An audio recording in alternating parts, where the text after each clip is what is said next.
Hello there and welcome to Adiecraft. Today I'm going to be showing you the 5 best methods for getting early game XP in Minecraft, so don't go anywhere. The first and most accessible method of getting XP is by mining ores. Now the ore that you can get the most of in the overworld is coal, and this is found generally in the highest quantities around Y95. You can also get XP from lapis and emeralds being high up in the world, lapis being lower down, and from diamonds and redstone giving the most XP of any of these overworld ores, and that is available between minus 32 and minus 64. So pretty much the lower you go, you can get these. If you can get to the nether, then you can get the gold ore, which gives a little bit of XP if you mine it. And the best of the whole bunch, which is the quartz ore. Now, if you can get to the nether and you need XP, this is by far the best thing that you can do to actually get it by mining. The next method that often gets overlooked is actually breeding up animals. This is particularly good because they're easy to get hold of in the game, so you can just get as many, and as soon as you've got a pair, you can start breeding them up and you start getting the XP.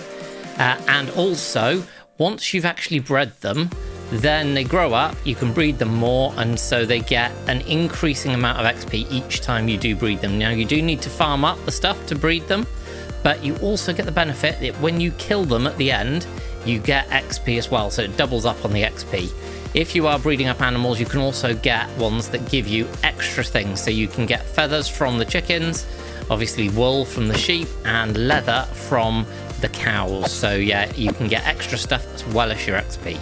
Now the next method is to make yourself a grinder, and you do that by finding one of these, a spawner, somewhere in the world. You can get zombie spawners, which are the most frequent ones, and you can also get spider and cave spider spawners, and if you're really lucky you'll find one of these, which is a skeleton spawner. Now these give more XP than any of the other early game overworld mobs, and once you've built your XP grinder, they simply come up through the chute, something similar to this, and come down here, and then they will all be down to 1 hit. So you just come in here, you give them a swipe with your sword, and you get loads and loads of XP plus all of the drops.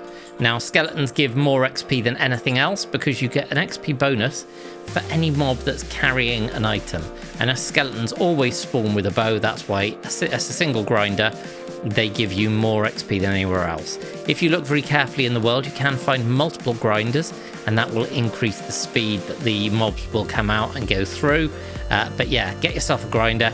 It takes a bit of work to actually dig out the area around it and put things in place, but once you've got it done, an infinite source of XP is there for you. Smelting items in Minecraft also gives you XP. So if you've got a smoker, a blast furnace, or a furnace, then anytime that you cook anything up in there, you will get a little bit of XP, and that will depend on the item that you've got. So for example, if you've got food, you get a middling amount of XP. If you've got ores, you get a bit more XP.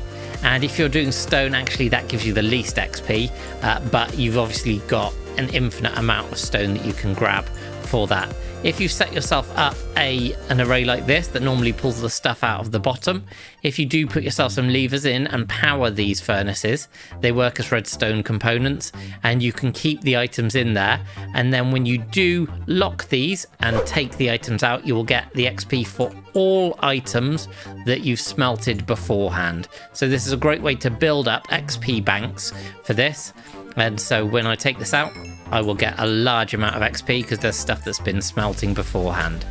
Now you can just then turn them off, and the items will then drop through into the chest beneath. There are very, very good smelting arrays out there that will allow you to lock the arrays and get loads of XP. For example, there's one by Avamance, which I've popped in the description, that can connect up to a bamboo and a cactus farm to smelt those up, because you can smelt up animal products like the food. You can smelt up things like potatoes. You can smelt up kelp and fish, all of these different types of stone. You can even smelt up chorus fruit, but the one that is the best is the cactus plant. You get 1 XP ball, which is basically 3 times as much as cooking a steak. So you need 3 steak just to get the same amount of XP that you would from a single piece of cactus. If you set yourself up a cactus farm for the specific purpose of giving you XP and just pump these into a furnace array like the one down here, then whenever you need that extra boost, you can just go there, collect the XP, and yeah, you get loads of it for the cactus. So that is the secret tip. So the final and most powerful way to get XP early in the game is with these guys here, by trading with villagers.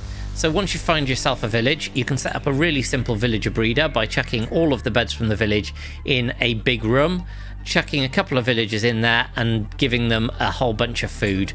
Generally carrots or potatoes is best, and they will just carry on breeding, and you can then extract the villagers and set up a trading hall like this. And each time that you trade with one of these guys, they will give a pretty decent amount of XP to you.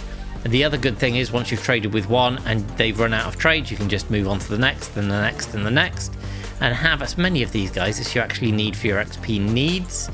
And you will get the items as well. So by trading with guys like this, you can get enchanted bows, you can get diamond enchanted armor and weapons and tools, of course, as well. You can get things like golden carrots, and then you get to the librarians, and you get the really OP book trade. So for example, this guy's got looting 3, this guy's got depth strider, this guy's got mending, and this guy here has silk touch. So just by getting the villagers, you can get brilliant trades with them by switching out their lecterns. So you don't only get the XP, but you get access to top tier stuff nice and early on. And then you get to this guy here, who has an absolute double whammy. Not only can you trade away all of that awful rotten flesh to him, but once you get to the higher tier trade for him, he will actually trade you things like ender pearls that you can use to get to and beat the ender dragon.